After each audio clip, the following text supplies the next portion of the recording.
I was already, starting companies back then. So I kind of knew that I could always jump into that space. I just felt like I've always had an entrepreneurial spirit. So I knew owning a business and creating something was always going to happen. Hey guys, welcome to the How I Got Here podcast. I'm your host, Trevis Waters, and I created this podcast to share stories that are worth telling. Whether it's about somebody going from zero to hero, hero to zero, or simply something in between. On today's episode, we talked to Mr. John Wright of StatsDrone, learning about how very early on he was deconstructing remote control cars, how he pivoted into going into mechanical engineering in college, and then, of course, all things related to the online casino space. Let's go ahead and jump into our conversation with him now. Enjoy. Hey guys, it's me, Trevis, with the How I Got Here podcast. On today's episode, we're joined by Mr. John Wright. John, for those that don't know you by name or face, let's do a quick high-level overview of where you are right now in the fall of 2025. Physically in Montreal, Canada, and from a company wise and all that stuff, I've been in iGaming for almost 25 years, and I'm just knee deep in product-led growth for focus for what we do. We're just building tools for affiliates. And what I always like to start off our chronological timeline of these podcast episodes is you tapping in to the deepest, furthest part of your memory banks, as far back as you can remember. What was the very, very first thing that you quote unquote wanted to be when you grew up, and roughly what age were you when you had that epiphany? Good question. Let's skip like when I was like a kid, you'd throw keywords out like, oh, I want to be a lawyer, I want to be a doctor and all that.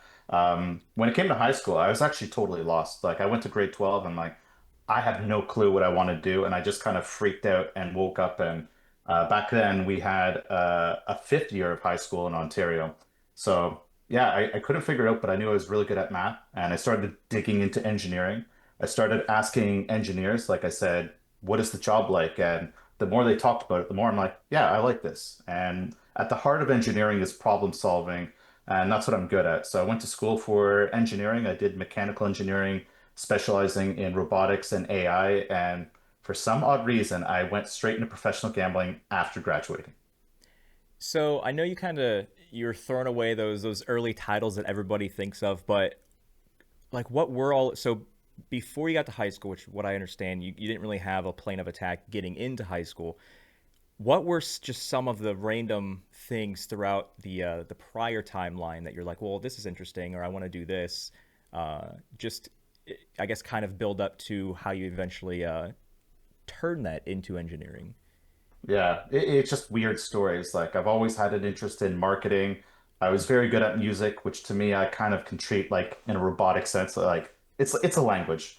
Math was just always something I was good at, and yeah, it's like I just had this weird interest even as a kid. Like I would take my remote control cars and I would just like rip them apart and start like taking like the lights and the batteries and just doing weird things, and you know maybe I was just like destroying stuff, but that was just always fascinating. So yeah, just funny enough, like by the time high school started, like there was no thought process. Like it just eventually was, okay, I think I'll go to university, but I have time to figure that one out. And then by the time everyone was making their plans of what they wanted to do, that's when I kind of realized I'm like, wait a minute, I literally have no plans right now. Like I went from having some sort of plan to sort of like not caring, probably through grade 11. And then yeah, it just took me a lot of work to kind of go, okay, what are the things I could be good at? And I think it's a really brutal pressure for anyone that's like, going into college or university. It's like you're trying to make a decision of what you're going to do. It's going to cost you money. And if you make a mistake, you're going to feel like you regret it. So I said, what is both safe and interesting? I'm lucky that I did a lot of background work on what life would, as an engineer, would be like. So I felt content. I felt that when I was even going through the university program, I was like, I'm going to work for 5 years and then I'm going to start a company, or I'm going to be move up into management. Just because I knew that engineers did move into management most of the time. But yeah, I had this weird, by the time university happened, I was like, okay, it's robotics. I've got a lot of interest in it. It's always been a popular field. And I kind of felt like I had my roadmap made. And then starting into professional gambling just totally sidetracked it. So it's interesting because you didn't have a this is what I want to do or what I want to be when I grow up, but you knew you had fascination like with the deconstruction of the remote control cars. You know that okay, I there's something here that I like. What can I transfer that into like an actual skill set to make me money? And I know you mentioned the word safe earlier. So does that also tie into like I'm going to be like engineers are extremely sought after. I want to be an engineer, so I have a safe floor that once I get out of school, then I know that I'm going to have multiple job offers. Is that kind of where that safe plays into as well? Yeah, and I'm not really proud to admit it, but I mean, back in the day when I was going through engineering, I mean, us engineers, we'd always make fun of people that would take like, liberal arts degrees and, communications or things that were like, how are you going to translate this into a degree after? But uh,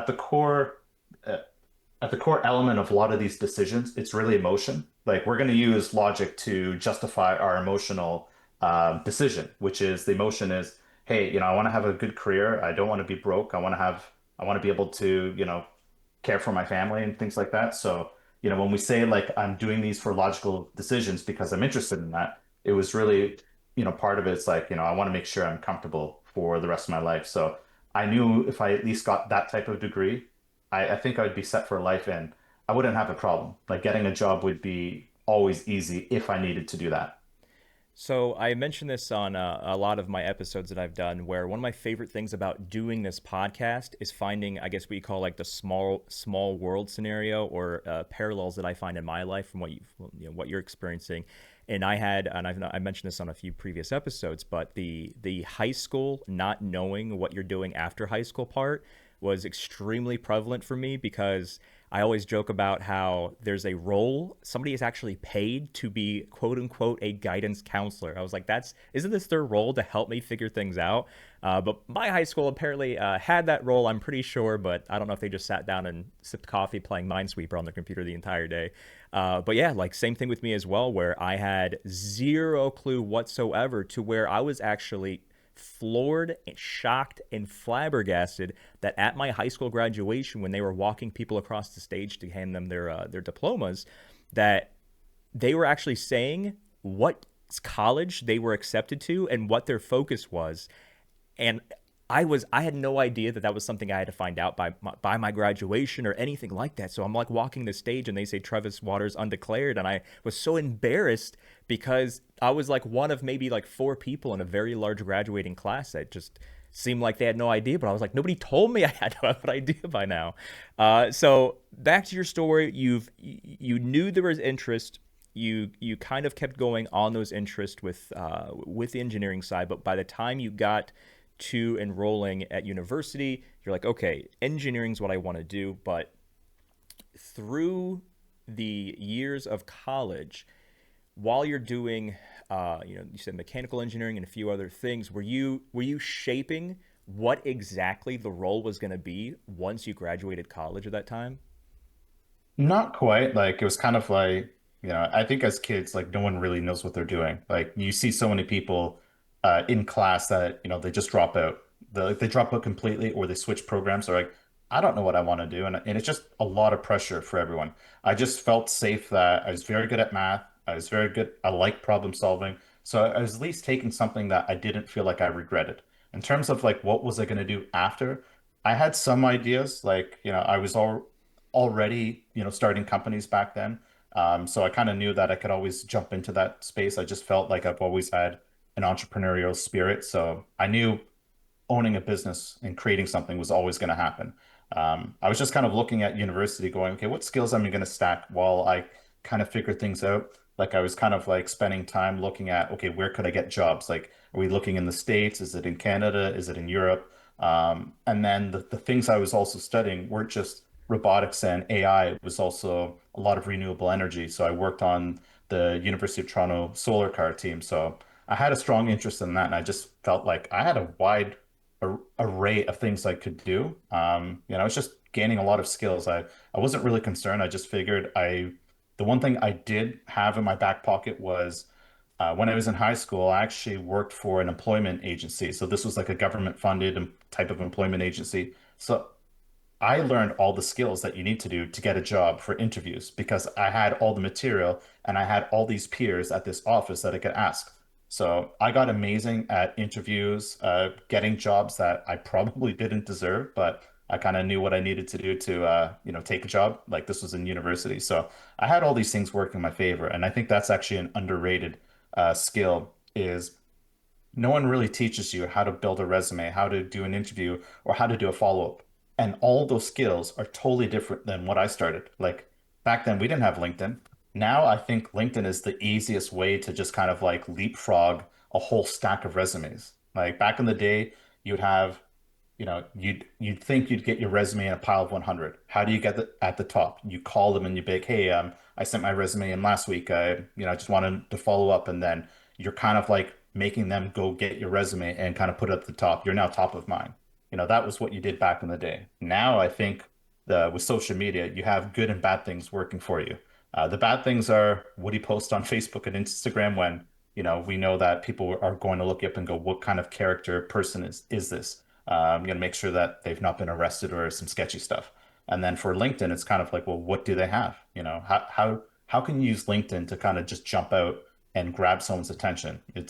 I don't think it's ever been easier. I definitely agree with that on the LinkedIn side. So something you were mentioning earlier is while you're at college, you're already starting the creating your own company side of things. What were some of those original ideas that you were kind of crafting there?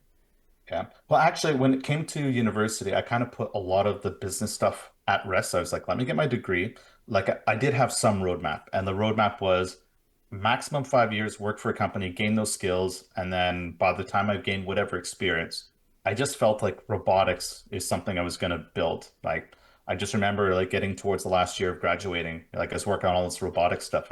I helped create it was called UT Air, which is University of Toronto Artificial Intelligence Robotics, and we were actually building robots that had to play soccer and compete against other robots, but using basically AI and pattern and image recognition. So this was a pretty challenging project. But the more I did these things, the more I'm like, this is geeky, cool stuff. I could do this for the rest of my life. I felt comfortable that if that was my career, whether it's starting a business or not, that would be cool. But I already had a weird map in my head. I was like, up to 5 years, I'll get some work experience, make some money, and then I'll have the skills to do whatever I want. That was just kind of like a vague plan, and I felt pretty comfortable with that. All right, so you completed your degree, from start to finish, was it always the same type of engineering degree? I believe you said mechanical engineering. Was that what you did the entire time, or did you switch it up at It all? it was specialty. So by the time you got to year three, just before getting into year three, you get to pick a specialty, and that specialty was it was called mechatronics, which is basically robotics. The AI part was kind of more accidental. That happened to be just by taking a thesis and doing these robots, which involved AI. Like they had to play soccer on their own without no remote controls. So that was me getting into AI and kind of trying to understand what AI was back then with our you know, let's face it. I mean, those computers technically from today are primitive. Like we had no AI frameworks. And so, yeah, it was kind of like a couple things stacked. Like when you do a thing like robotics or mechatronics, it's kind of like you can kind of pick like sub niches within, and it all will come down to your thesis of like, what do you care to work on? You just make that proposal to your professor, and then they sign off on it. And short story, I actually wanted to do Robot Wars, and they said, we're a prestigious university. You cannot do Robot Wars where you're competing with, kids doing this in the garage from high school. They're like, I'm gonna suggest like this robotic soccer using AI. So I was like, yeah, let's do it. I was like, I have no idea how we're gonna make this happen, but I just said, let's give it a go, and somehow we made some robots that played soccer. Now, I'm fairly positive within the last 12 months, I've seen a video of robots today with the AI implementation actually doing some sort. If it wasn't soccer, it was something else related. So, from what you were creating at this time to where the robots and AI and all that stuff is in 2025, uh, how I guess how different was it? I know you. I mean, we already know it was not as good because AI and robotics are advancing at such a high rate now. But how would the like? What are some funny moments or your favorite moments from that early onset of actually having robots go head to head with soccer and you're not doing anything remote control wise? Yeah. It was just cool to see it happen. So just for context, we were competing in what was called the small size league. So it was like a ping pong table. Like it was just green. You had a camera looking down. The robots were 6 inches tall and but 6 inches wide, and it had basically the equivalent of a QR code. The other end of the spectrum of the competition, they had humanoid robots, and that was the most complex. That required a lot of money, a lot of work, and these things were slow and clunky, but it's kind of weird. Like, in a span of 20 years, like we now have these AI robots, but now they can I think we're getting closer to a point where it's like, can you get a robot that actually could play a real game of soccer? And I think we're getting closer. Like you look at Boston Dynamics and you see some of the stuff they do, it's like this is getting really weird really quickly. And then AI's made it happen faster. And I think AI is actually going to be used to stack it. So it's like, how do we make this thing even better using AI? Which, it's just a weird concept. But yeah, it's come a long way in that short amount of time. Now, whether it's the 6x6 mini versions that you were creating or the high end, very expensive, like you said, the humanoid ones, who was actually paying for those robots? Was it the schools or was that an out of pocket thing? What we did back then was we looked for sponsors. So the schools could actually be your sponsor. Like we had the mechanical engineering department, that was a sponsor. The engineering department was a sponsor. I think we had the Faculty of Arts and Science, or just the Faculty of Arts as a sponsor. We had one corporate sponsor, so that was an extra workload I had to do on the side. Like put together a brochure, explain how we're gonna win the competition with no experience. And yeah, it's that brochure. For some reason, I was just really good at those things. So someone in our team had to look after that. And me being the president of this little group, it's like that was my responsibility. So yeah, the money comes from sponsors. And when we did the U of T solar car, like those budgets were close to $1 million. And a lot of the budgets were paid for by parts. Like you have like a solar company and they're like, we're going to give you $500,000 worth of solar panels. So it's like you're either paying for it or you're getting it donated. So we didn't get too much donated for these things, but we had a couple things like a camera donated from a previous project. And yeah, the rest of it was like, let's just raise money. And we got enough money to buy all the things we needed to, which I think for our bankroll, I think we went through 15 to 20,000 Canadian. So it's not nothing, but it was something. Yeah, so it's interesting because I feel like is this like your first foray into, maybe like I don't know if this would be sales, or essentially pitching your project to these companies to get funding. I feel like what you're doing now is very similar to that. So that's kind of it's interesting how you do all these small things and how it builds up into something else. But we graduate college. We in college you had this 5 year or this plan to work somewhere for 5 years to get the work experience to get money to build a resume. But I know earlier you mentioned that essentially I believe you used the words right after college you went straight to the gaming space. So how did that jump happen, and was it like immediately like boom graduation, boom gaming company? What was the overlap there, and I guess how did that happen in terms of, were you reaching out to these companies or were they reaching out to you, or paint that picture for us if you will? Yeah. So back in high school, I had a friend and we were all going to school for engineering. So, I mean, we're close in that regard, but we went to different schools. And that one friend eventually switched from engineering to, I think, probability statistics and then to psychology. And in that time, he started learning how to play, card counting with blackjack. So he's learning this stuff. And then he was like, oh, I'm making money. And then I just didn't believe him. And this story went on for like 2 years to the point where I remember one time he was telling me, he's like, yeah, I'm just buying a BMW M3 Roadster. I was like, what's going on here? I hadn't even graduated yet, and he fully dropped out at this point. So I went to go see him, and I didn't see his car, but I saw his office, and he had all these people basically just like, playing, blackjack for him. So it's like this, big card counting syndicate he had, and well, not card counting, bonus hunting. So by this time, he was starting to get into online blackjack, which was you're not card counting, you're actually just taking advantage of bonuses, which is requires a lot less skill, but there's a different type of skill. So yeah, I was like, okay, let me give this a try. By then, I was probably the equivalent of 40,000 Canadian into debt from school, just from like, loans and all that fun stuff. And I said, what's $500 extra on my credit card going to do to this whole situation? Doesn't work out, I'm going to get a job. I'm going to have a degree. So it's no big deal. So I started practicing. I learned the skills. Didn't take long. It was actually really easy. used wizardofodds.com, which was like one of the OG sites for learning all the basic strategies. And yeah, it's like, the first casino I played, I was nervous as hell. I was betting $2 a hand on blackjack. And, this is where you really get in your head. Like, this is early. We're talking 2001 when no one knows what online gambling is. Like, everyone's like, oh, this is sketchy stuff. And you're kind of like, is this rigged? And then you start getting in your head about luck. And you got to be like, no, I need to think about this what's the word? Kind of like not philosophical, but you need to be like very analytical. So it's like, from doing that, it's like, okay, the first time I played, I think I deposited 100 US and I made $38 US, and it took me, I think it was like 45 minutes. I was like, that's not so bad.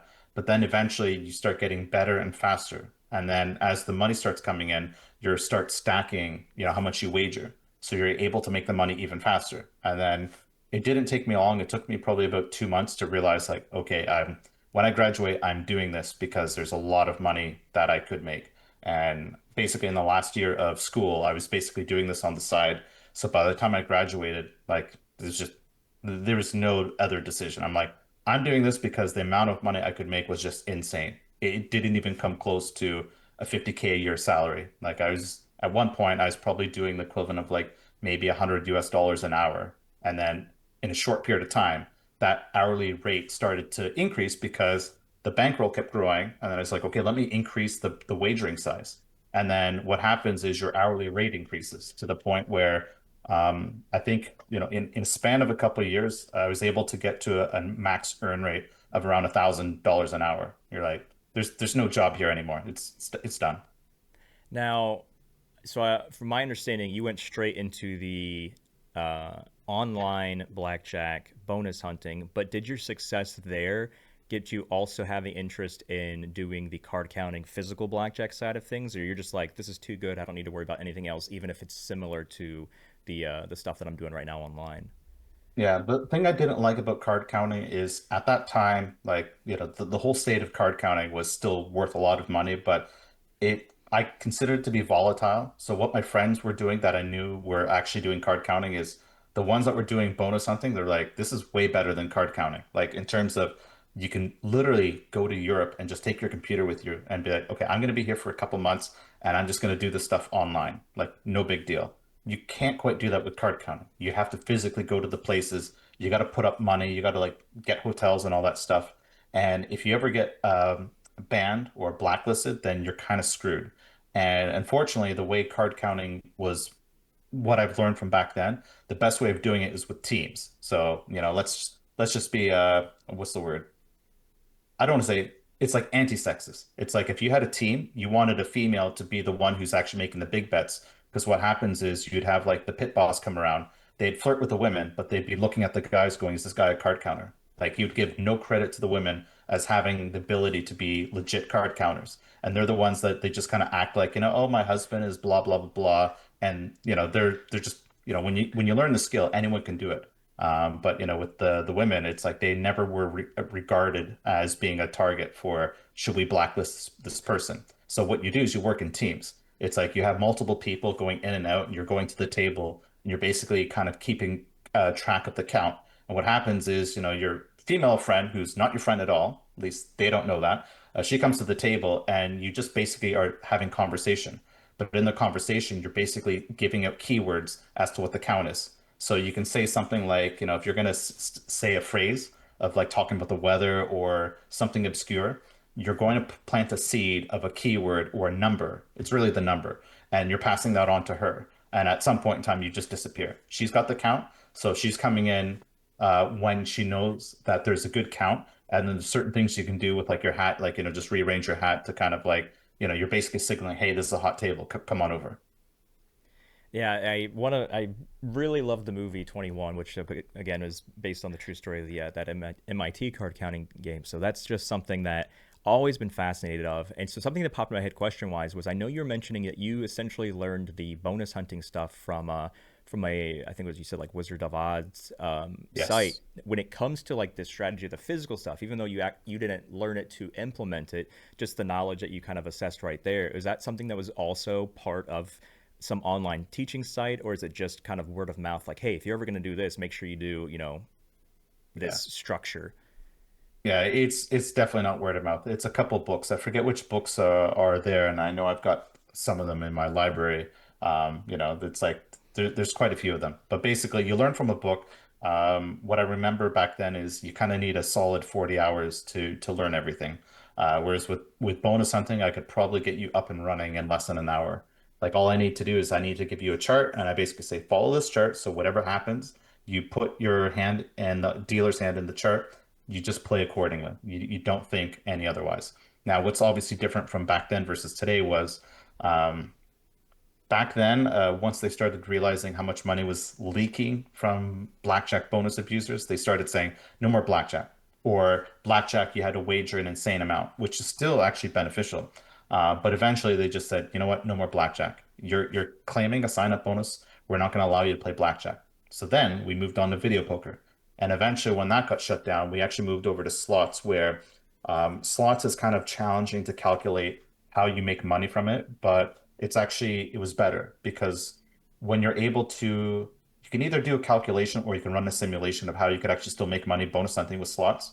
But what I found was beneficial, and this is when I was exiting that space, is that any casino manager, they would never look at you as being a bonus hunter when you're playing slots. Like if they see you're winning consistently, they're like, oh, it's just luck. They're not putting two and two together. And if you talk to people like Greco, where they do bonus hunting software to basically help you analyze and calculate and create the right bonus so you don't get abused.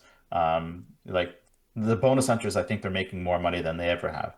It's the No one's really learned the skill of like how do we identify what bonus hunting looks like and the mathematics behind it. So you can either use maths to kind of figure this out, or you could basically just say, let me just create a simulation. So you take your average wager and then you say, okay, what is the variance of this game? What is the house edge? And then you can probably ask, I'm sure this would actually work today. I'm sure you could ask ChatGPT, build me an Excel script that is going to calculate what the average earnout is if I play this bonus 500 times or 100 times.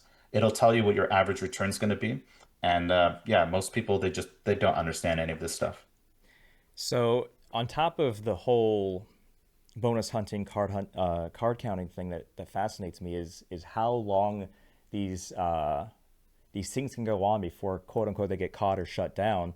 And I don't know if you there's a has nothing really to do with the card counting or bonus hunting, but in a way, there was a movie that came out maybe 5 or 6 years ago called, I think it was like Jerry and Marge Go Large. It's with Bryan Cranston as the lead, and it was about how he and his wife, well, he was this crazy mathematician, and he found this local lottery system that he just like crunched numbers. He's like, wait a second, if we buy $2,000 worth of tickets or whatever it may be, we're guaranteed, based on how their bonus structure is, that we're going to get, a minimum of some XYZ profit, whether it's just a few $100. And then it got to a point where he got the entire city, his small town, to like go to their gas stations, buy all the lottery things.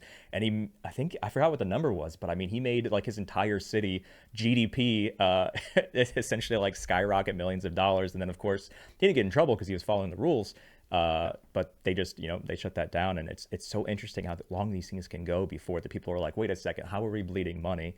But yeah, with just the advancements of AI, where even on their side, there's so many things they can do now to make sure that they don't have some loophole in their legal law system, what they're able to do. But yeah, that stuff, we could talk like for hours just about that, just how fascinating that is. But let's get back to the timeline here. So you started doing the bonus hunting before you graduated, to where when you graduated, that 5 year plan of making 50,000, 60,000, whatever amount per year, doing that engineering related job to build a resume, is now out the window, because you mentioned that at the peak you're essentially making $1,000 an hour. So how long after graduation did that stay as your main focal point, your main source of money? And then at what point after that where you're like, okay, this is great and I'm going to now pivot into this? Or was it that it was essentially getting curbed or shut down that made you pivot to something else? Yeah, really good question. The pivot was kind of a little different. So one of my friends created a gaming company. So it was basically casino software, and so I got an opportunity to invest in some of these companies, and basically said, okay, let's help get some white label casinos off the ground. So I figured, like this was my logic back then. If all these casinos could afford to pay me and not go out of business, there must be really good money on the other side. And after like doing this for like a good 5 years, you get to see the marketing. You're exposed to everything. Like you get every single newsletter sent to you. You get all the offers sent to you. So you see that even if you're bonus hunting them, sometimes you end up accidentally on a VIP list and you see how they treat you as a supposed VIP. So you see everything, like which sites are growing, which ones go out of business, and you're starting to see the industry grow, payment processing. You hear about these conferences, which were back then they kind of looked maybe trivial than compared to today, but everything was growing. So I basically said, let's give this a try. And at some point in time, like I kind of knew personally that I didn't want to do bonus hunting for life. I kind of consider the bonus hunting work itself to be a little mindless. Like once you know how to play blackjack and video poker and slots, it's like it's mindless. I was never entertained by it, but I was like, I can do this. This is not so difficult. It's like literally clicks. You're just clicking all day long. So I kind of treat it as like, I'm doing painting, except for it just pays really well. So I kind of wanted to like try my hand at business. Like I still had that mindset. So it's like I think I can do all this stuff. So I did that for quite some time. I became an affiliate manager, VIP manager. I mean, I knew how to detect bonus hunting and fraud, so I was pretty good at actually identifying it and stopping that from, hurting the casinos I was managing. So I did that for think it was a good 5, 6 years, maybe five. And then after, the company was basically having a lot of problems with payment processing. Like this is like, when it was like just getting started with like, what is it, UIGEA and the new regulations. And all these payment processors were basically doing hit and runs. Like you're reliant on the processing, which is a lot of credit card transactions. And what happens, or what was happening, and I still believe it still happens to this day, is these companies do processing, they charge you 10%. But once they start stacking their bankroll, they're like, do I really have to pay you out anymore? Can I just disappear? And what are you going to do about it? So this was happening for a span of 2 years, and it made me think, you know what? This is not a stable place where I want to be. And I was working with a whole bunch of affiliates. And I said, okay, if these brands actually go offline, none of these affiliates are going to be like, they're not going to be happy about it, but they're not going to lose their entire business. Like most of my affiliates were working with like an average of 50 affiliate programs. So taking one out of their whole revenue stream was nothing to them. Like they just there's always going to be another program to promote.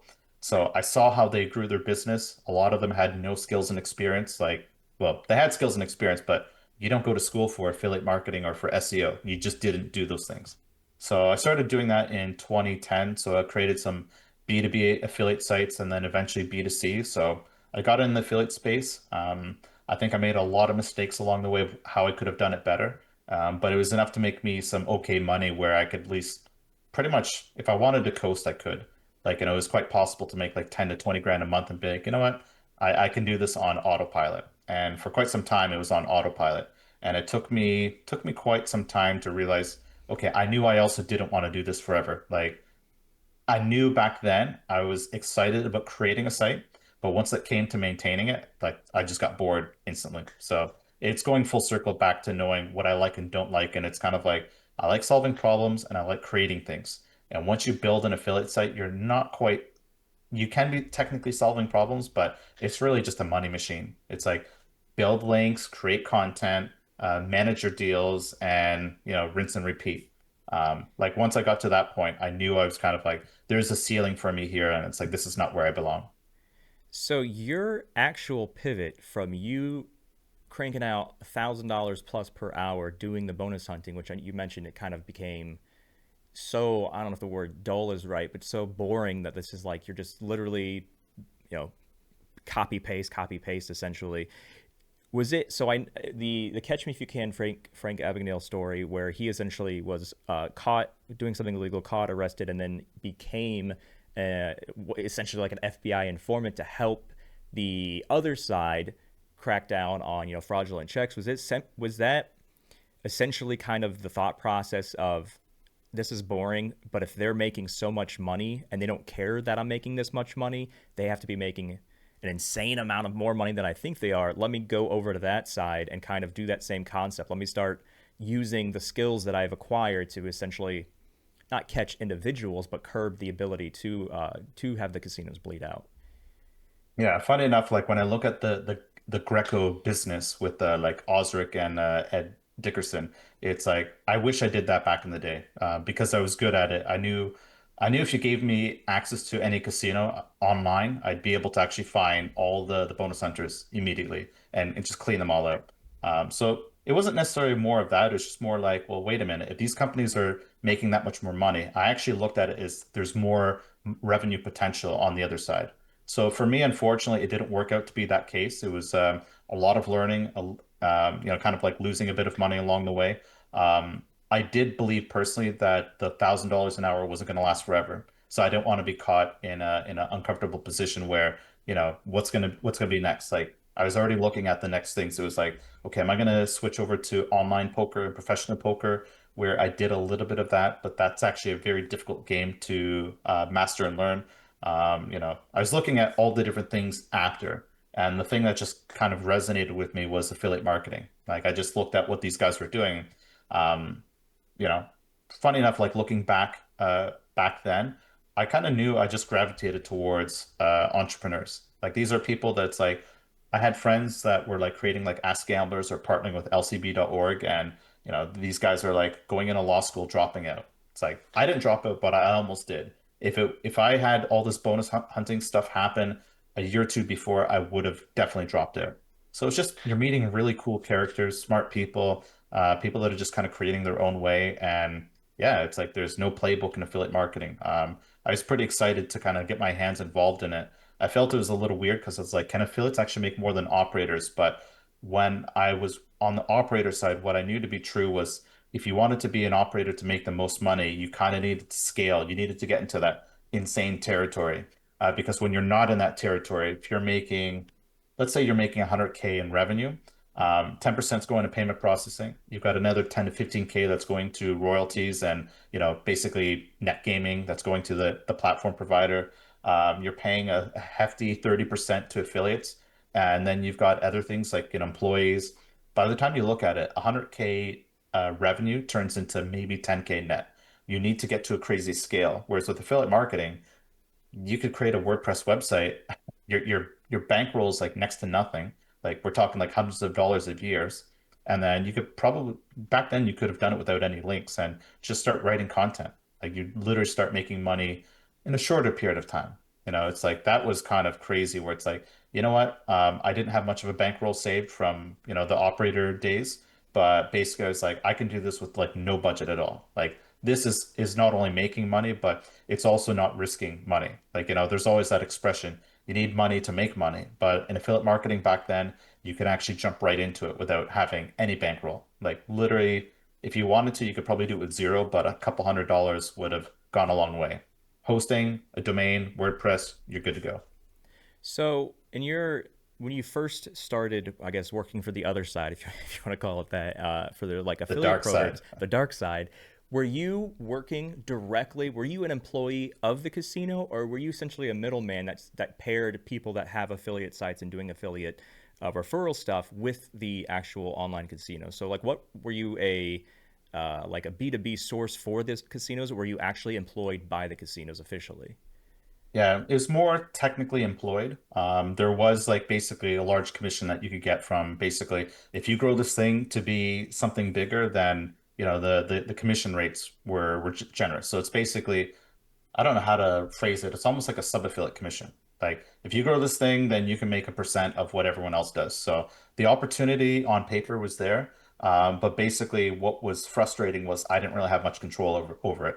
I had no control over payment processing. I had no control over any of like the platform itself. Like if they wanted to delete me, they could have at any moment. And I just didn't feel safe. I didn't feel safe for a lot of reasons where they had a lot of power over what I was doing from a marketing point of view.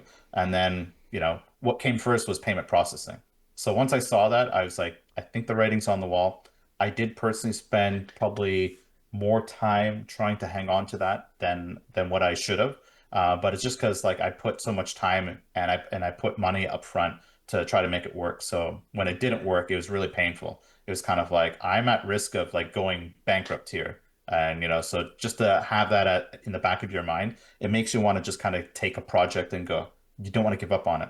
So rather than not giving up on it and jumping off the boat knowing it was going to sink earlier, I probably held on too long. It put me a bit deeper in debt, but it forced me to be like, all right, let's go into this affiliate space with minimal bankroll because I know I can do it.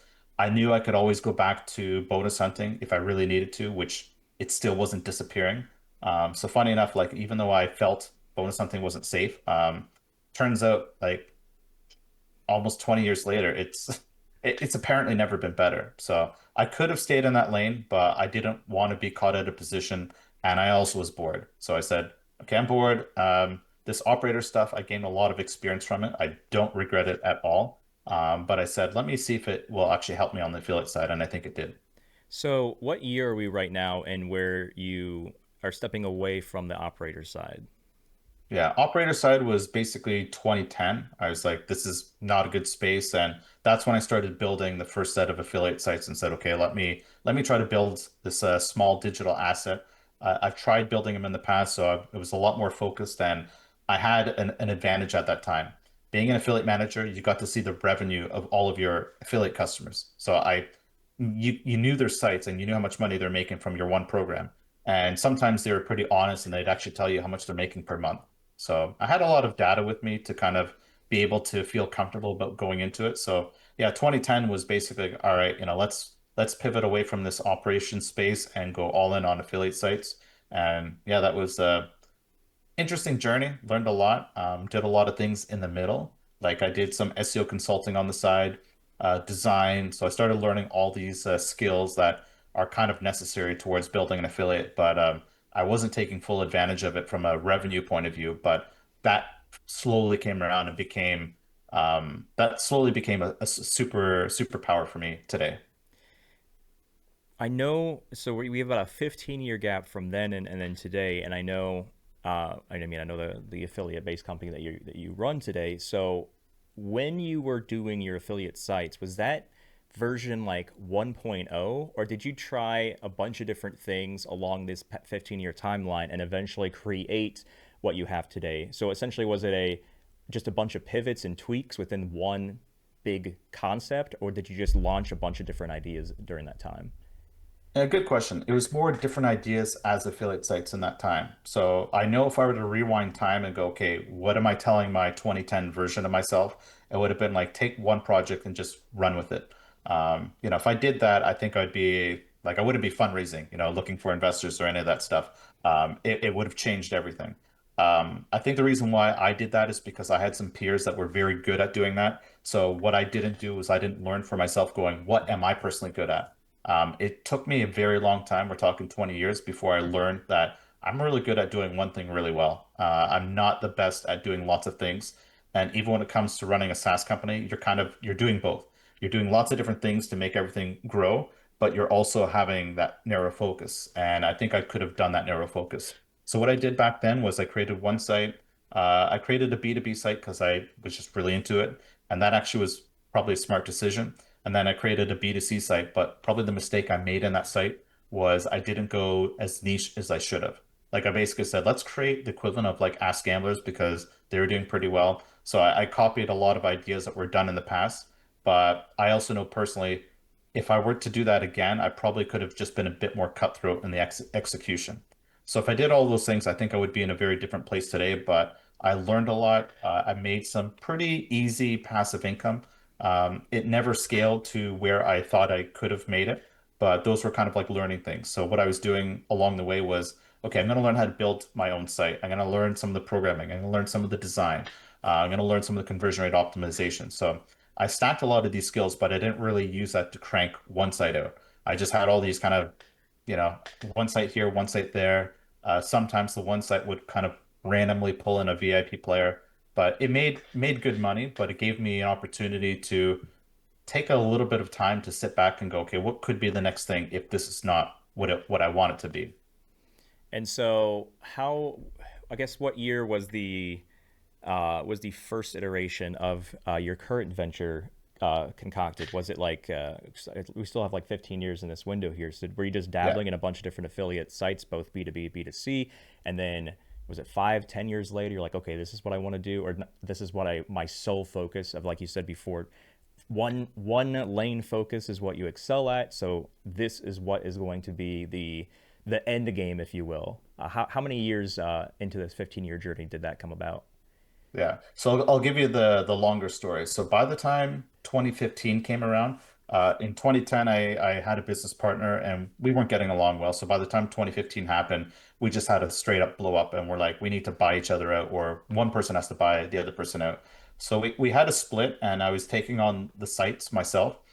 From 2010 to 2015, I felt I was always busy. I was always in the work, but when I look back, I was like, okay, there's a lot more things I could have had to have accomplished in that time, more to show for it, if that makes sense. So by the time 2015 came around, I knew I needed some sort of break because the whole splitting of a business partnership was actually a loss of a friendship in the process. So a lot of stress, and I needed a bit of time. So I was kind of looking, okay, let me look at what I can do to get away. Like I hadn't done camping in like I think it was like 6 years, and I like going out in nature, and I ended up doing a houseboating trip where it's like you get to take the boat out on the water and drive it. So I went to a place called Thousand Islands in between Toronto and Montreal. So I did that for a week. And yeah, the whole time was like, I think I had my computer, but it was almost difficult to be online. So that gave me the time to actually just like not think about anything. And in that time of not thinking of anything, the idea of Stats came to my head. It wasn't just like, okay, what is stats It was like one of the things any affiliate has to do is collect all of your stats. Now, back in the day, I was using a tool called Stats Remote, and there's another one on the market called Nifty Stats. So with Stats Remote, I just felt like there's a lot more that could have been done to it. And despite even telling that team, like, hey, it'd be really cool if you did this, this, and that, they weren't doing it. So that this, and that for me was revenue leak. Like, hey, I'm using the app, and when a casino or a sportsbook closes, I get a notification that I can't connect to the program, but I'm not being told why I can't connect, which is because they're closed. Or another popular one is when a program changes software, your old links are invalidated. So you will sometimes get the email, but sometimes you don't get the email. But regardless if you do or don't get the email, if you don't change your old tracking links, you're going to see a bunch of zeros show up and you're going to actually be losing money. You're sending traffic to dead links that benefit the casino at your expense. So this was just kind of something that the idea came in my head in 2015. And then after 2 years of kind of like, just still improving the sites, like I took over the sites I had with the former business partnership. I still felt like, okay, there's something I need to do. And by 2017, I had already said, okay, we're getting this domain. We're gonna create a logo. One of my best friends, I said, hey, I think I need some help in running these sites. So I invited him on to be a partner and that helped quite a bit. He was able to take a lot of work away from me that back then I felt like I was doing too much of everything. So now I was able to not have to manage accounts, which was pretty big deal. I didn't have to manage the content team, so I was able to kind of go, okay, let me focus on the things I like doing, which is like, going full circle, problem solving, engineering. And the more we kept working on this stats app, it was not an easy project, but the more I just liked it. Like I just kind of felt like, this is really cool. I like it. And it took us a long time to really get it off the ground. So I'll jump a little bit fast forward into the lifetime of Statstrom. 2017, we officially founded the company. We're talking the end of 2017.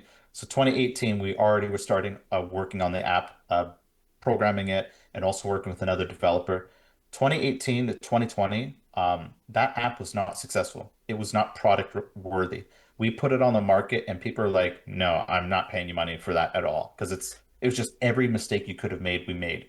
So we are taking our affiliate revenues, taking the profits and putting it into that software.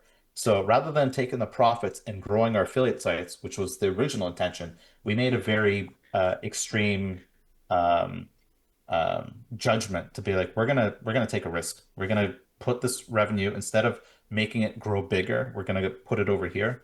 And we did that. And what was painful is that after 2 years of doing it, I'm like, this app is not going to work, and the developer we were working with is also not going to work. So we made the conscious decision to shut it down, and we were lucky that we had another developer we've been working with since 2016, and we eventually gave him that project. And by March of 2021 or April of 2021, we relaunched the app, and it was actually it was product market ready. It was ready for people to be, you know what, I would pay money for this. So we took a massive gamble and we said, okay, I don't know if this is going to be worth it, but in that whole process of getting from, you know, the idea in 2015 and then saying 2017, we're going to make the little things happen, like the domain and the logos, and then start spending money on it. 2020 shutting it down, 2021 launching, and also 2021, the sites that bankrolled all of these things, we sold it and said, we're going to focus on just this. And we didn't even know if this was going to be worth a lot of money because you're watching like Ask Gambler sells for 15 million euros. I'm like, are we going to turn this into 15 million euro exit even? I'm not even sure, but we went all in on it, and I don't regret it because I just love what we're doing. Like I don't have to, I'm never going to get bored with this project. There's no point in time where things just kind of stop or stall when it comes to problem solving and engineering. Like I don't see an end game for this app where it's like by the time like we just need two more products and we're done. It's never done. There's always a problem, things are changing, and we want to be part of that. So that's kind of how we went from this crazy, like what happened in the last 15 years. Well, it was a couple of mistakes along the way, things we should have done better, but I don't regret how we went about it. All right, and then we have Satchstron here, 2025, pumping on all cylinders. So it's that entire chronological timeline is definitely interesting. It it is very important that that you have some sort of enjoyment in what you're doing every day, because even like you said, you're making $1,000 an hour, which is like insane amount of It's not revenue, bad. and you're still like, that's just it's so, copy paste, put it in a spreadsheet, all that other stuff. It's now that you have this and you're getting that enjoyment that you got, from your early days of deconstructing the remote control cars and all that stuff. It you have to have that passion. If that passion's not there, then you get burnt out. If you get burnt out, then you don't you have to replan your entire life priorities. The question now that we've kind of went from day one to 2025 is, the question I like ending up on with these episodes is, if you go through the entire timeline that is John Wright, is there's a lot of things that happened, both decisions that were in your control and outside of your control, and these things we attribute to calling the butterfly effect. So out of all of the butterfly effects of your entire timeline, whether that was inside of your control or outside, what is the one butterfly effect that you attribute to where you are today and the success you're having in 2025? Yeah, that is without a doubt that houseboat trip. And the reason for it is I wasn't thinking about work. I was unplugging from work. And for some reason, when you're not trying to solve a problem actively, is when your brain works in the background and starts solving that problem for you. So I didn't realize what was going on back then. I just know that the thoughts were popping in my head, and then I was like, yeah, I think we should probably do this. And what happened as an end result was I realized that I was walking into something I should have been doing from day one. Bonus hunting, I'm good at it, but I knew it wasn't. I wasn't going to have a lifeline of it where it's like there's no digital assets here. The operation side, it had potential, but then I got burned from it. Affiliate marketing, what I liked about it, it was you have digital assets, but I also knew deep inside, I'm like, I'm gonna struggle trying to beat some of these really good SEO people. Like they're just walking circles around me. So I'm like, if you're better at that, it's because they're passionate about it. And it took me, like, I hate to admit it, but I'm also kind of semi-proud about it, is that it took me a good 20 years of my doing this and that to realize what am I good at. So that butterfly effect was 2015, just taking the week off and not even realizing that I needed the week off and just not thinking of work, unplugging. And yeah, somehow my mind just kind of said, you know what? There's this project I think you should work on. And now that we're here, it's like I know what I love doing. I get pumped about working on this stuff. I get up super early now. It's changed a lot of my focus. So back then in the previous 20 years, it's like I knew I was good at stuff. I knew I was talented, but I wasn't working as hard as I could have. But when you it might be cliche and cheesy, but when you've got something you're passionate about, it's like, this is where I feel really comfortable. It's like, good luck competing against me in this space where, I want to be not just number one, but it's like I just live and breathe this. So, find what that is for you and how you get there. I don't know how everyone's going to do it, but there's nothing wrong with taking a bit of time to go, what do you think you're really good at? It's going full circle back to, you go to your counselor in high school and be like, what should I do? We don't know what we should do. We can give you the framework of what you should do, but sometimes asking certain people is not always the best thing. Like, how can I go to a high school counselor and ask anything about what I think I wanted to do? They were good in saying engineering, but do they have any experience with entrepreneurship? No. So the only thing I would be able to advise people is if you think you want to do something and you want to go into that area, go to those people and talk to them. Like if you want to be an entrepreneur in whatever, go talk to them and just listen to them and figure out, is that for you? Yes or no? And do you want it? And don't chase the money part of it. I mean, the money part's always going to be nice, but if you do that, there's too many people that go money first and then they're like, I'm bored. They get bored. They're not willing to work for next to nothing for a couple months to see if this is really, what if they can actually grow this.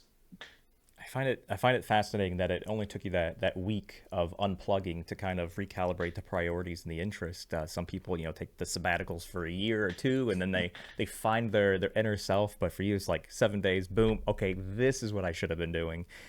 So we've jumped through the timeline that is John Wright, and if you guys want to learn more about StatsDrone, or if you want to connect with John, his name's on the screen. Just go ahead and send him a connection request on LinkedIn. But I can't guarantee he's gonna accept it. But hey, he might. Probably will. Yeah. Yeah. But John, thank you again for sharing your story with us here on the How I Got Here podcast.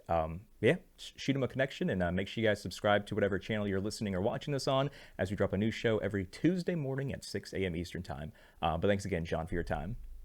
Travis, thank you so much. I really appreciate it. All right, I'll see you guys.